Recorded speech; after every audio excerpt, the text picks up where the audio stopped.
10 ఏళ్ల బీఆర్ఎస్ పాలనలో ఎక్కడున్న తెలంగాణ ఎక్కడికి పోయింది?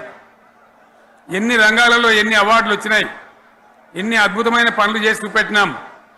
తెలంగాణ అంటే ఒకప్పుడు వెనుకబడ్డ ప్రాంతం, ఎగతాళి చేయబడ్డ ప్రాంతం, పనికిమాలిన ప్రాంతం అని పేరు పెట్టిన ప్రాంతం.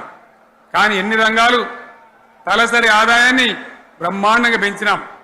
90,000 ఉన్న తలసరి ఆదాయాన్ని 3.5 లక్షల పైచీలకు పెంచుకున్నాం. జిఎస్డిపిని దేశంలో నంబర్ 1 స్థానానికి తీసుకెళ్లినాం. తెలంగాణలో బ్రహ్మాండంగా పెండింగ్ ప్రాజెక్టులన్నీ కూడా కంప్లీట్ చేసుకున్నాం.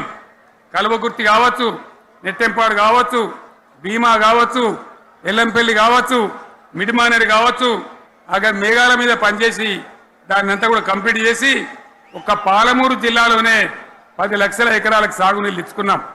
బ్రహ్మాండమైనటువంటి ఇరిగేషన్ ప్రాజెక్టు కంప్లీట్ చేసుకున్నాం.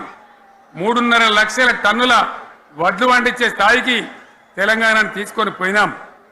వరంగల్ గడ్డ కోసం, ఇదే జిల్లా కోసం పెండింగ్లో ఉన్న దేవాదుల ప్రాజెక్టును కంప్లీట్ చేసి ఈ గడ్డకు నీళ్లు తెచ్చుకున్నాం. 3 ఏళ్లలో కాళేశ్వరం ప్రాజెక్టు కట్టుకున్నాం. వాగుల మీద, వంకల మీద చెక్ డ్యాములు కట్టుకున్నాం. మిషన్ కాకతీయ పేరు మీద చెరువులన్నిటి పూడికలు తీసుకున్నాం. ఒక అద్భుతమైన తెలంగాణను తయారు చేసుకున్నాం. పడావు భూములన్నీ పంట పొలాలుగా మార్చుకున్నాం.